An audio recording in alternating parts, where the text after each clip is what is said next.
Hello, welcome back to Joe's World of Finance. As you can tell, it's a special occasion, it's Boxing Day, and I have to go spend some more time with my family. So, in the meantime, I had an interesting theory that I'd love to jump into about how SpaceX is going to make Tesla billions of dollars. Look now at the universe. So, last month we saw the Cybertruck unveiling in November 2019. Now, it blew a lot of people's minds, the design was insane, and we've seen some solid pre-order numbers, over 250,000, as has come from Elon's Twitter, but it's also been corroborated by a number of board members. Now, we all know this information, it seems like it's going to sell well, but people always say, well, those are only $100 refundable pre-orders, whereas the Model 3 was $1,000, and the Model Y has been even more. So, why have they decreased it so much? Well, I think it's because the real selling point here that's going to draw conversions at the end of the pre-order, so end of 2021, when they're bringing you your Cybertruck and they're saying, hey, you need to pay for it now, people are going to convert for this reason alone. When they pre-order with $100, they have, all of the value of the vehicle aside, when they pre-ordered with $100, they've locked in their full self-driving price. Now, that's $7,000 or $8,000 right now. And you've got to bet that when they're feature complete on full self-driving, they're not going to sell it for $7,000 or $8,000. They're going to sell it for upwards of $20,000 probably, because the net present value of a robotaxi is about $200,000. So it doesn't make sense to sell you that value for $7,000 or $8,000. It makes sense to sell it to you for $40,000 to $50,000. But whatever the price is by that point, you've got to bet that people will convert to keep that price locked in rather than cancelling, waiting a year and then buying a Model 3 or something like that and it costing $40,000 to $50,000 to get full self-driving. Because Tesla doesn't want individuals to buy it. They want to run their own taxi fleet because, like I say, the net present value of a $40,000 that's RRP, but probably $20,000 cost price vehicle from Tesla will be able to make Tesla $200,000 over its lifetime.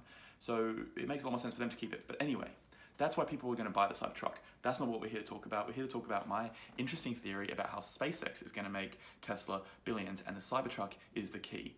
So the Cybertruck looks crazy, right? It's very polarizing. It is very, very strong.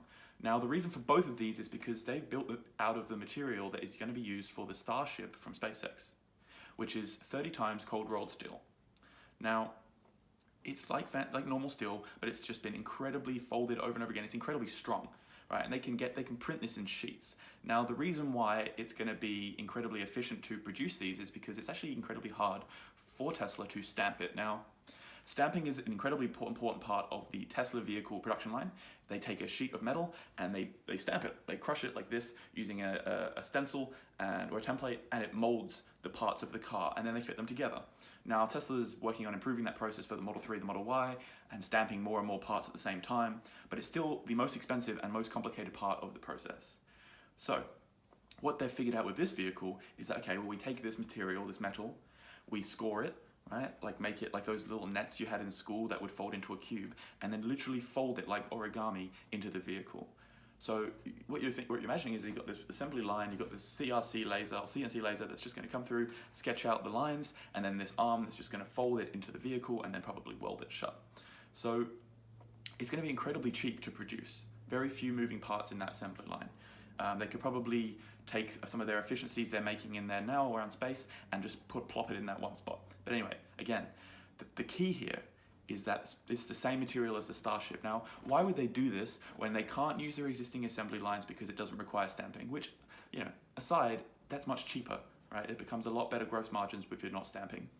But I believe the real reason they're doing this and folding it like origami is because SpaceX is going to Mars and they're going to need hundreds of Starships. Now, they've built one prototype which has since blown up. They're going to need to make hundreds of these because what they've said, and I'm just checking my notes here so I don't give you the wrong information, is that they are going to need to send 1 million tons of cargo, which is going to cost them about $100 billion, and it could be up to $10 trillion. That was said by Elon in August of 2019. Now, they need a lot of these Starships because they have to send all of this cargo, and each one of them can send, I believe the number is 100,000 kilos, right, or 100 tons. So if they're going to send 1 million, then they're going to need at least 100 of these things to send, right? Really. If it can send 100 tons and they want to send 1 million tons, then they're going to need probably hundreds of these to go back and forth, and so they're going to need a lot of this material. Now, Elon has said that the cost, strength, and ease of production to justify making the switch was why they switched from carbon fiber to steel on this vehicle. Now, the steel has been overinvested in and is in crisis at the moment globally. There's a steel crisis because they've built all of these factories and now they're oversupplying the market and the steel prices are crashing. So why would Tesla invest into something that's in so much trouble? Well, at the same time, it's going to be too expensive to mass produce them, but it could dramatically improve their launch cost by a factor of 10 or something like that. Right? That's an Elon Musk quote. So essentially the takeaway here is they're going to repurpose this material into a truck. Right? This pickup truck is the second largest vehicle segment in the US, and it's a growing segment in China. And they're going to use the public interest to buy these vehicles to drive down the cost of mass production of this steel. It's all in the raw material. So the reason why it looks wild and it gets that 0.3 drag coefficient is they're using this steel from SpaceX, and SpaceX does not have the manufacturing capability to build this at scale. But who's been building up the scale from the last 5 years, building up these gigafactories to mass produce things at good economies of scale? Tesla has. So Tesla will use the public to subsidize the cost reduction of this material, because economies of scale, once you're producing thousands of tons of this material, it becomes a lot cheaper. And now eventually, that could be a $1 billion opportunity based on my calculations that will allow SpaceX to order that back from Tesla. Right, so the government will commission the deals with SpaceX to get the materials to Mars, and then SpaceX can pass a lot of that revenue along to Tesla, who will be able to cheaply produce that steel to send back to them. Right, this is a big brain play. Okay, we've got the ships once they arrive into Mars. Okay, so we've got Tesla selling back huge volumes of this steel, which makes Tesla billions. But the interesting synergy here that takes it to another level, there's always another level with this. Once the Starship reaches Mars, it's literally made of the same material as this crazy space-looking pickup truck is, the Cybertruck, and it's incredibly strong. He's already confirmed that it can be hermetically sealed, and so you'll be able to use it in space where there's no proper Earth atmosphere. And it's incredibly robust and can use air filtration like the standard Tesla system and get it into the HVAC in the body, right? The 6.5 foot bed at the back.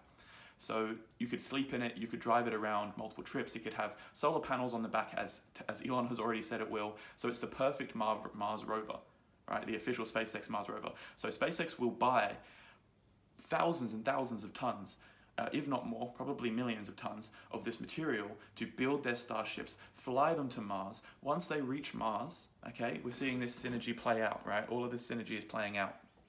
They will defabricate the spaceships, the starships, into these trucks using the batteries on board and the materials of the outside, because they don't need them all to go backwards and forwards. They'll keep sending new ones from Earth, defab some of them into the required materials, build structures, build vehicles, build cybertrucks, and then send some of them back with the people that need to come back and forth. But for the most part, you can imagine for the first sort of decade or so, it's going to be a net import of materials to Mars as we set up the colony. Probably longer, a couple of decades. So let me start to summarize this down. Let's pull out some numbers. The goal is to get the cost of a launch down to $2 million per flight. And assuming that's a huge reusability, then you can write down the depreciation and amortization of producing them and say that the 100,000 kilograms of capacity, which is 220,000 pounds, is spread across it. Then they're going to save $20 per kilogram.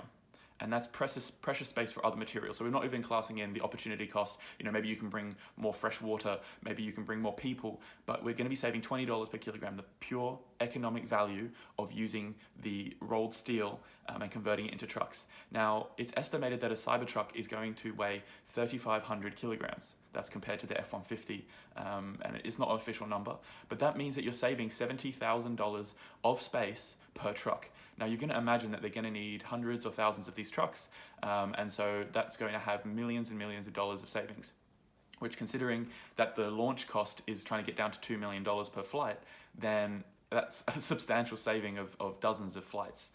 This is a genius synergy. And this is wild. And so all the while, they're going to make billions selling the powerhouse of this truck to the public to gain great margins. Right, so Tesla's going to make all this revenue to become more efficient so that eventually they can sell back the steel to SpaceX for huge profits. So Morgan Stanley estimates that the Starlink progress alone is going to value SpaceX at larger than Tesla at $120 billion. Starlink, I've mentioned before, is the mesh of satellites that they're launching using the Falcon 9 rockets, which is their current generation relandable rockets, and they are launching those out to create a worldwide broadband network.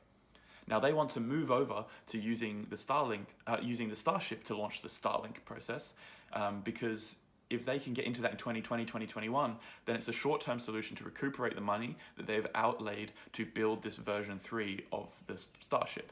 So they've always been genius about this Trojan horse business strategy. They'll do one thing and direct your attention to it, but all the while it's just subsidizing the next stage. You know, they had the Roadster, then they had the Model S, and then they brought it down to the Model 3. Now they're building the mass market Model Y. All of that is all a Trojan horse to get into autonomy. They've got people training, giving them billions of miles of real-world data from the vehicles to train the autonomous driving neural net. That's going to get into robo-taxis. So, you know, the money, the profits, all in the software that they're selling. It's always been this Trojan horse. And so I think here, the Trojan horse with the Starship is that they build a few of these very expensively. They recuperate that money the same way that people leasing a Model S now will eventually give it back to Tesla because you can't buy it at the end of a lease anymore. And then Tesla will keep it and run it as a robotaxi for huge profits. And then eventually, you know, they'll have...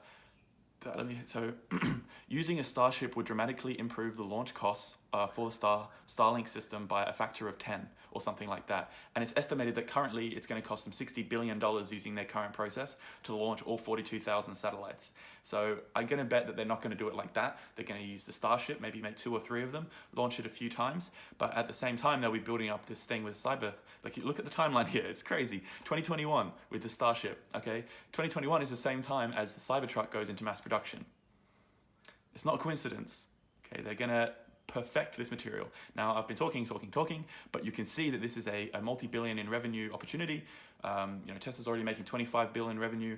I could see this being a 1 to 2 billion in revenue opportunity just off of the first fleet. But like we're saying, if we're going to Mars, for a decade or two, we're going to be sending dozens of these. And Tesla will be the only company in the world that can produce this material at those costs. So, if you've enjoyed this hot take today, make sure to hit that subscribe button. Lose my voice. Hope you've had a great Christmas and you have a happy New Year. I'll probably try and get another video out in between. But I've been really enjoying sharing my thoughts on this. Hit that like button, hit subscribe if you want to hear more of my theories, and go buy those Tesla shares. Just my opinion. None of this video is financial advice. It's just the thoughts of one crazy electrical engineer. Thanks for watching. Peace out.